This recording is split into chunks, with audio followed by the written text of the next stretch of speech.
Forecast. Well, the rain this morning left behind some much needed precipitation. All across the area, it looks like pretty much everybody got some form of precipitation. Fort Wayne International Airport recorded just over a quarter of an inch, but some spots in Huntington and Wells County, these spots in yellow, received estimated 1 to 1.5 inches. That's just an estimate. That doesn't necessarily mean that's exactly what fell, but this is an area that saw a little bit more rain, and we definitely need more than what we received, and we're going to get it. This evening, it's just a few isolated rain showers. We are watching northwest Indiana because some thunderstorms have developed, but what's happening is that they're developing, raining for like an hour, hour and a half, and then they're dissipating. So once we get beyond sunset, that rain chance will start to decrease a little bit. However, that rain chance then starts to pick back up once we get beyond midnight. Monday looks to be a fairly soggy day overall. There'll still be some dry periods, but there'll be some wet periods as well. So scattered rain showers on Monday, a bit of a break on Tuesday, maybe an isolated rain shower possible. And then a second weather system is going to move in on Wednesday, bringing us an increased rain chance on Wednesday, Thursday, and into parts of Friday. We could be talking about maybe a quarter of an inch to a half an inch on Monday. We add about 1/10 to a quarter of an inch on Tuesday, and it's kind of going to be rinse and repeat Wednesday into Thursday morning, maybe about a quarter to a half an inch.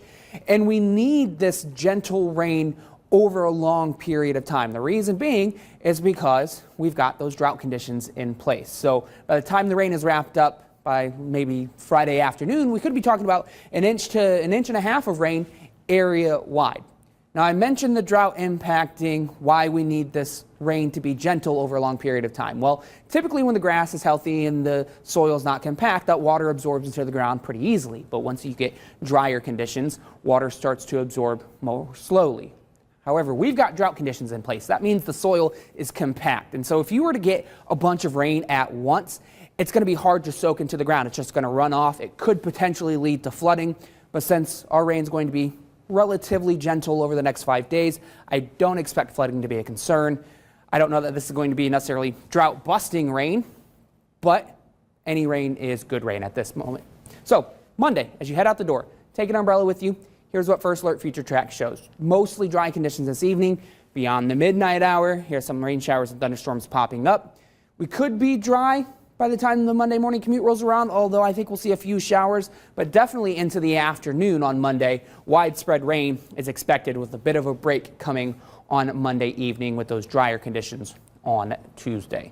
So sending the kids off to the bus stop in the morning, the temperatures 66 degrees. In the afternoon when they're returning home from school, 72 degrees. I'm aware FWCS does not have school tomorrow, but I know other school districts do. So just take the umbrellas, send the kids with the umbrellas in the morning. Temperatures over the week going to be fairly average. That's why we don't have a lot of red or a lot of blue right on top of us. That's temperatures right where they're supposed to be for this time of year.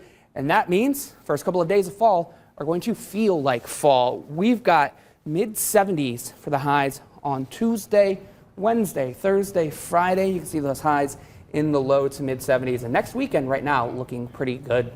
Plenty of sunshine during the afternoons in mid-70s.